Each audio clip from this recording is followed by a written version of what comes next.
I've been a Doctor Who fan for years now, and I've seen a lot of the show over a lot of my years, so it's no surprise that not all of it would stick in my head clear as the day I first saw it.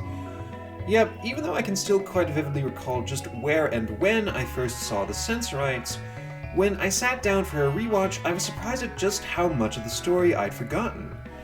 Seriously, I think the only thing that stuck in my mind was how the Sensorites stole the TARDIS's keyhole, thus preventing the Doctor from simply vamoosing, and the designs of the Sensorite aliens, which are pretty cool, I must admit.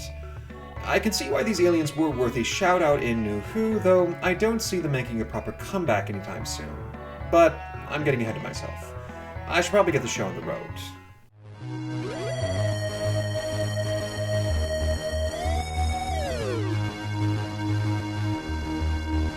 The TARDIS materializes on a spaceship, whose human crew is held in captivity by the telepathic power of the Sensorites, an alien race that lives on the planet the spaceship is orbiting around. It seems like our human crew is in need of some heroes to rescue them from an alien menace. But after said aliens steal the TARDIS's keyhole to blackmail the Doctor into helping them, our heroes are thrust into a bitter and multifaceted conflict, one that will take all of the Doctor's wits to untangle and resolve. The plot of the Sensorites is pretty simple. So simple, one may wonder at first why it was worth a full 6 episodes, and I'll admit, as with a lot of Season 1 Doctor Who, the pacing on this does tend to drag. I can see why 4-episode serials became the norm for the show after watching the Sensorite story get spread out over 6 episodes like this. However, said story is a very important one. See, this is another turning point for the Doctor's character. You may have noticed that just about every episode this season has been a turning point, but that's rather intentional. This season, as the first season, is all about the Doctor's journey into becoming the Doctor, with each serial focusing on a single step he takes on that journey.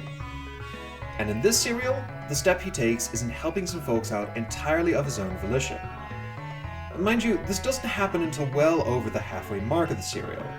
For most of the story, the Doctor is only sticking around and helping the Sensorites because they've got his keyhole hostage, without which he can't access the TARDIS.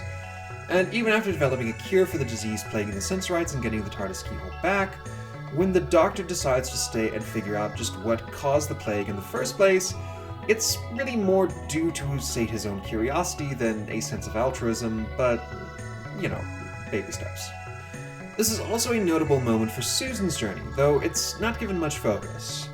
The Sensorites communicate through telepathy, and since some humans are more receptive to telepathy than others, they have fewer barriers and are thus more vulnerable to the telepathic machines used by the Sensorites.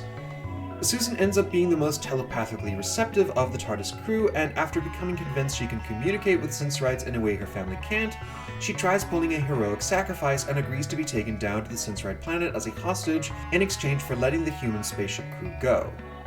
The said family is, of course, having none of this, and they quickly stop Susan from going through with her sacrifice, but what's neat about the scene is that it's exactly the sort of thing that a rebellious teen like Susan would do. She'd threatened to leave the TARDIS before back in An Unearthly Child, but you never really bought that, because it was clearly just something she'd come up with right then and there. Here, though, it's clear that Susan planned her sacrifice to the Sensorites on some level, and was prepared to go through with it to the point where after failing in this, she and the Doctor have a serious fight. It's a sign that Susan is starting to grow up, and sooner rather than later, she's not going to need the Doctor anymore. You can debate on whether the Doctor or Susan is in the right during their argument, but I think ultimately they each have a point. Susan is right for wanting to help out her family, but the Doctor is right that the way she went about it was very rash and foolish. And this conflict where both sides have a point is ultimately the conflict of the Sensorites in microcosm. You think at first that the Sensorites are baddies menacing your hapless humans because, the Sensorites are aliens. And just look at them, aren't they creepy looking? Then you learn that after the humans first came, they planned to mine the planet's resources, and a plague started to ravage the Sensorite populace soon afterwards. So now you think, oh, okay, so it's actually the humans who are the baddies, and the Doctor will have to defend the Sensorites against human colonialism. But then, when we see Sensorite society for the first time, we see there's a very rigid caste system, and there are plenty of backstabbing power politics in this seeming Sensorite paradise. And then it turns out that the humans who did cause the plague were really only driven to that state after accidentally getting their minds warped by the Sensorite telepathy machines. By the end of everything, we see that this conflict was built not on mustache-twirling villainy, but a series of mounting misunderstandings. The only real villain in the Sensorites is the Sensorite City Administrator, and even he is ultimately only motivated by a petty desire for promotion, which he thinks decisive and bold action will grant him.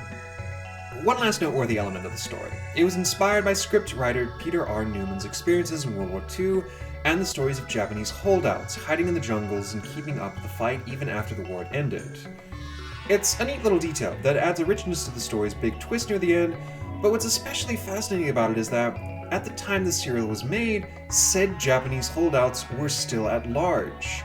There are 4 confirmed soldiers who were discovered and de-radicalized almost a full decade after the serial aired. And it's a reminder that at this stage of the show's production, World War II was still a very vivid, lived memory for much of its audience.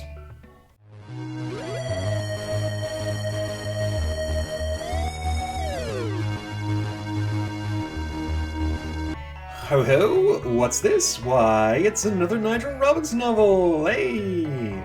I quite liked his Edge of Destruction, so when I saw that he'd written the novelization for this, I thought perhaps this would be another knock out of the park for him.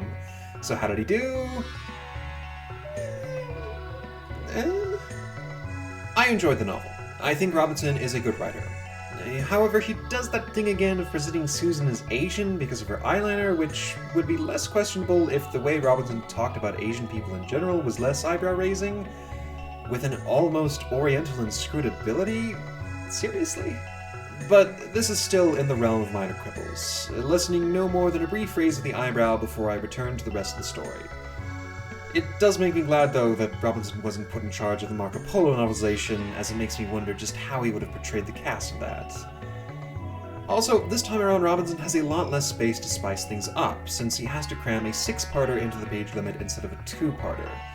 So, a lot of the story is just a faithful recreation of the events of the original serial, but at a brisker pace. Still, as someone who found the original serial a bit too slow, I think this is the right call. The biggest change from screen to page, though, comes from the Sensorites themselves, and is another example of how the limitations of 60s special effects can be overcome on the printed page. In this case, the big problem with the Sensorite costumes in the original serial isn't that they look silly per se, I personally love the suction-cut feet of those little gliders, but rather, the masks worn by the human actors are so stiff and thick, it makes it difficult for the actors to emote and be heard. Also, unlike the Ood, who have a similar design and similarly stiff masks, the Sensorites do not have the benefits of modern ADR technology and animatronics to aid them in their emoting. This is back in the day when TV was essentially live theater with a camera, so the Sensorite actors don't have post-production effects to aid them in their performances.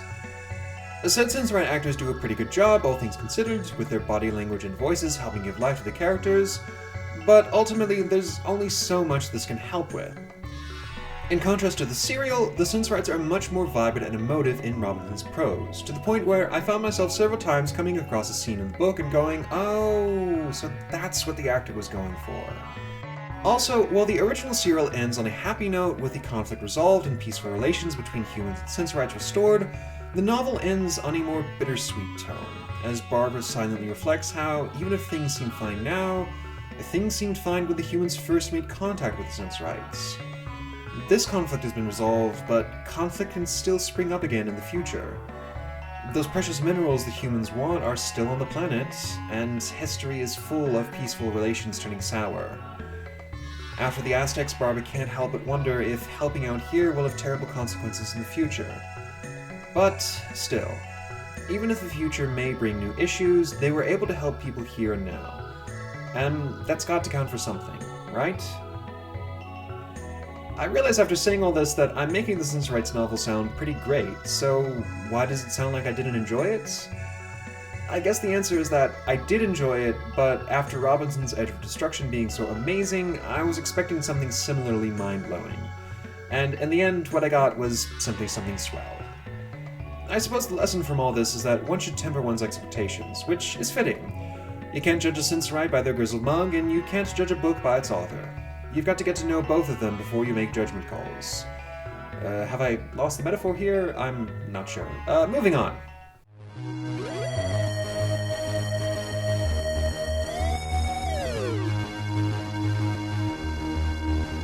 yeah, as you probably guessed, I'm going with the novel on this one, though I will say that the victory is a lot closer here than it was with The Edge of Destruction.